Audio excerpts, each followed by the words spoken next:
Hey guys, we're going to be going back to Dark Visions number 13, Dark Malboro. On the first day, I did perfect score this guy, so if you're looking for the perfect score video, check out my first video. But we're going to be going back for a cheaper clear. Not specifically a budget run, but just a cheaper alternative clear. Now this is probably not going to damage cap if you need to. If you want to damage cap, you kind of need like the really important units like, you know, Ferris, maybe Mazurka and all. You don't like need all of them, but they definitely make it easier to do. So we're probably not going to damage cap here because we're using only Neovision's Awakened units. These are no base Neovisions at all. Every one of these in the team can be gotten with UOCs if you want to.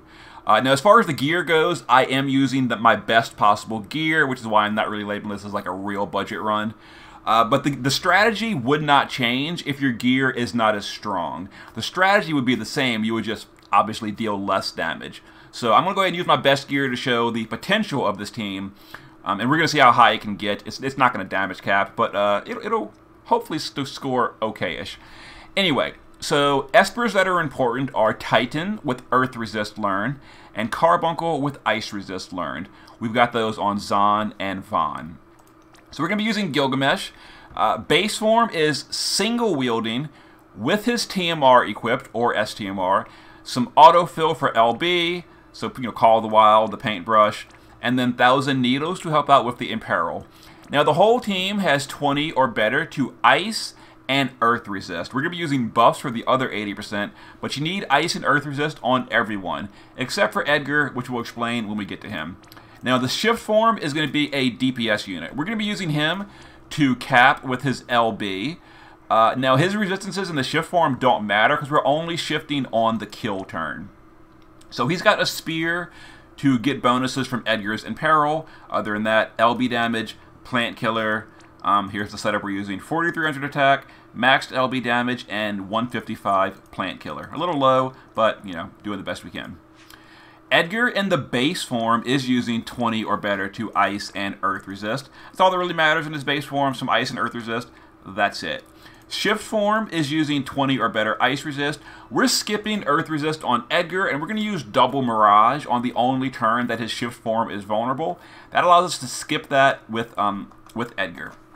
So he's got double spear, jump damage, plant killer, etc. There we go. He's got maxed out jump damage, maxed out plant. I'm sorry, not maxed out. 750 jump damage and maxed out plant killer.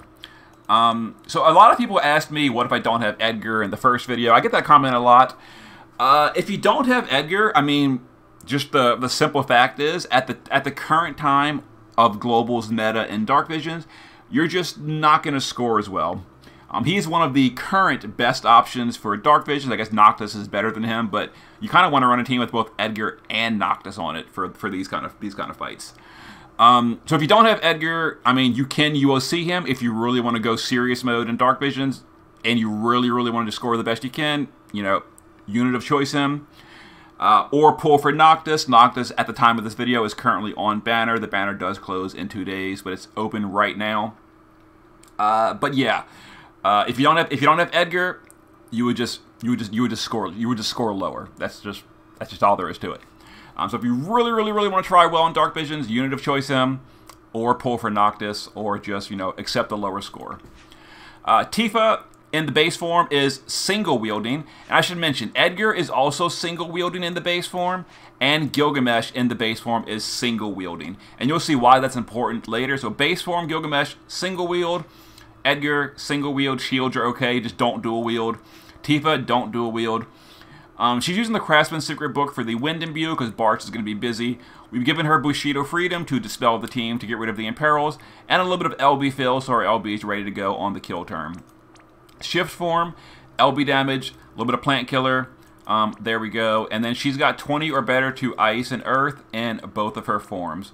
So shift form is wearing 245 LB damage and 200 plant killer. And status immunity is not important for the boss, and I'll explain why in a moment. But don't worry about status effects. Mastermind Zahn is going to be also single wielding. We're not dual wielding with him. There's a reason for that. We made him evasion, so he doesn't need Earth Resist technically, but he has it anyway because he's on Titan. 20 or better Ice Resist. He's going to be spreading the buffs. etc. Now give him a lot of LB fill, like at least 10 per turn. I gave him 12 per turn, because we're going to use his LB for double Mirage later in the fight. Oh, and he's not provoking. We're making Vaughn provoke instead. It doesn't really matter who you make provoke. Someone with evasion needs to be provoking. Doesn't matter who. We're doing it with Vaughn. Zahn could if you'd rather. It doesn't matter. Alright, so Bart's is going to be a Wind Amplify. And again, the same comment with Edgar. If you don't have Bart, you know, what do you replace him with? There's really no good replacement for him, especially on a Wind team like we're currently doing, because he gives that really good Wind Amplify. So if you don't have him, you would just get a lower score. You know, deal less damage. You might still be able to damage cap without him, but there it is. And just, you know, special mention to Ferris, the Neovision's base. We're not using her because she's Neovision's base, but if you have her, you really want her on this team as well for that field. Anyway, Bart's going to be using the base form for his LB. I'm sorry, not his LB. For his damage. We're going to be doing Brave Blade chaining. So double spear because of Edgar. Other than that, Plant Killer. There we go. He's got 20 or better to Ice and Earth resist. There's his setup, 4,600 attack, and 160 Plant Killer. Shift form, not super important, 20 or better Ice and Earth. That's all that really matters. He's going to be using the shift form to buff, but he's going back to the base form for his damage. And then Secret Freedom Vaughn is going to be our provoker, full evasion, full provoke, 20 or better Ice resist. Because we're evading, we don't need Earth resist. Give him Gusty Attack. That's going to help with the kill turn. You'll see why when we get there. And then make sure he is also single wielding. He is not dual wielding. Shields are okay, but do not dual wield with Vaughn. Okay, and the boss has 80%, a threshold at 80% that does bad breath, that it applies all the status effects. We're not going to push that threshold, so we don't need status immunity. If you're worried about pushing the threshold too soon, you can gear your team for status resist, and then that'll handle the bad breath. But we're just going to not deal that much damage to the boss and not push that threshold. Hey guys, I actually just made a mistake with this fight, so have to start it over. Let's go again. Anyway, yeah, I did something on the wrong turn. Okay, so anyway, so on turn 1 of the Malboro, we're going to Earth Resist with Zahn, and then Barb Lazega with Vaughn. Bart is going to use his Limit Burst to get the modifier boost. Edgar is going to Dignify King to fill his LB gauge. Tifa is going to triple cast Meteor Strike to fill her LB gauge. And Gilgamesh will triple cast Naginata to fill LB gauge as well. Alright. So now the boss is going to do some Ice and Earth attacks, which we're immune to because of resistances. Our Evasion Provoker is provoking those. There we go. So now we're going to do, with Bart, we're going to shift him to the shift form, and we're going to triple job ability. We're going to cast Raging Winds to give the party AR frames, and then we're just going to double cast Level Up, because we have to cast something for the 3rd time. There we go. So the rest of the team, now the reason I told you to single wield the units in the base form is because we're going to now chain AR with all 4 of these units. Now, AR is very easy to chain if single-wielded. You know, dual-wielding it is hard, but using it with these 4 units, we're not going to do it with Vaughn. We'll do him in a minute. But doing it with these 4 units is going to make it very, very easy to chain. I'm even going to intentionally slow-click them to show you that even if you're slow at clicking, it'll still go above 100 with 4 units single-casting this. So there you go. Very easy to get the chain count score. Now, as far as Vaughn goes, we're going to single cast Wind Achilles to unlock his better one for next turn. So the chain count score is done because we're not doing the 100-point chain on the kill round. All right, so for on this turn, we're going to have Bart level up to level 3. We're going to use Gilgamesh to do his base form limit for the permanent modifier boost. Zahn, Edgar, and Tifa can just all guard, and then Vaughn needs to cast True Wind Achilles to keep it unlocked. Alright, so there we go. Some more attacks. At the end of turn 3, the boss is going to imperil our team. There it is. Alright, so the first thing we're going to do on this turn is use Gilgamesh to 1,000 Needles for Mirage, and then use Tifa to Bushido Freedom our own team to dispel that imperil. That's also going to get rid of the Mirage so that we don't deal damage to our own team. Now we're going to use Zahn's Limit Burst to give double stack Mirage. This is because we're shifting Edgar on this turn and using his LB, and Edgar is not wearing any Earth Resist whatsoever, so just the 80% from Zahn would not have been enough. So, but with the double Mirage, we're going to take no damage. So shifted LB with Edgar to boost his modifiers and imperil the boss to spears. Vaughn is going to give Ice Resist, which we do need, so Barb Lazega. And then Bartz is going to triple cast. We're going to, I'm sorry, this turn we're just going to job level Mastered to finish his level up process. Alright, so there's going to be an AoE physical, which we Mirage twice. There we go. Edgar takes no damage. We're good. Alright, so now Bartz is going to triple cast. We're going to do both his cooldowns, and one of them amplifies. And then we're going to do his Magnus ability. There we go.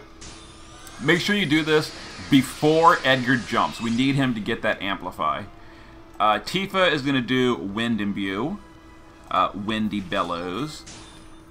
Vaughn is going to True Wind Achilles again to re-imperil the boss to Wind. It's turn 5. What else are we doing turn 5? Oh yeah, now Zahn is going to cast Earth Resist, Barstonga, because we're not using Mirage anymore. We do need that Earth Resist. Let's see. Edgar is going to jump with Figaro Jump, and Gilgamesh can just, like, you know, whatever. Oh no, I'm sorry. Gilgamesh is going to guard. What am I doing? Yeah, guard Gilgamesh. And his LB should be filled again by this point from the auto LB gear.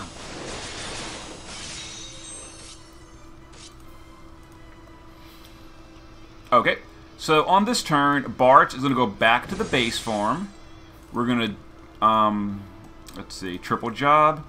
We're going to, let's see here, we're going to dual Spellblade to unlock and modifier boost. We're going to Fragments of Inner Courage to finish his level up process.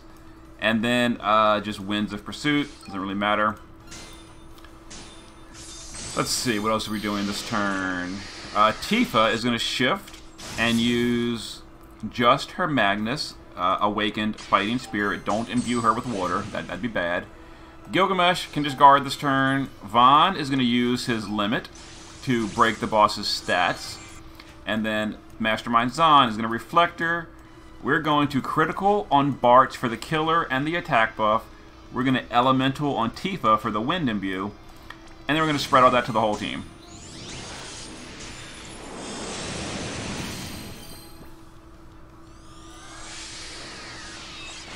And we're going to kill next turn. We're going to get imperiled again on this turn, but it doesn't really matter.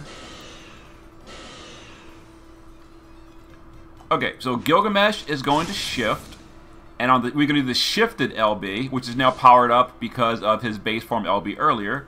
Tifa is going to LB, Edgar is going to drop, Bartz is going to triple cast Brave Blade, Zahn is going to triple cast Absolute Mirror of Equity with Bartz.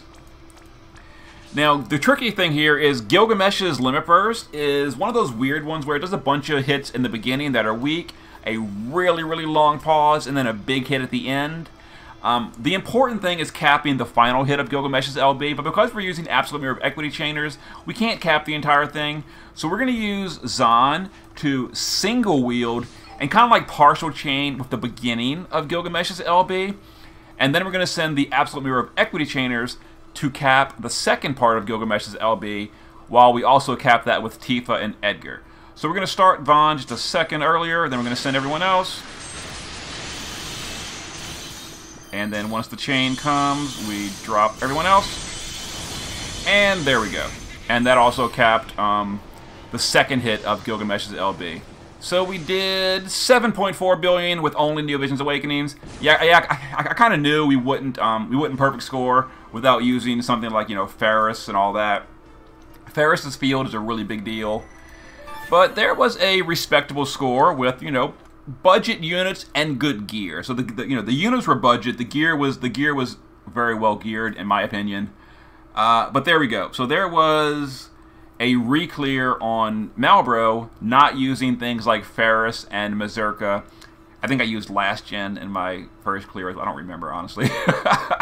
But yeah, so if you want the perfect score, look at my day one video. If you need like an alternative clear, there it was. So see you guys next week, where I am going to try to re-clear Leviathan and Undyne next week, after next week's banner. See you then.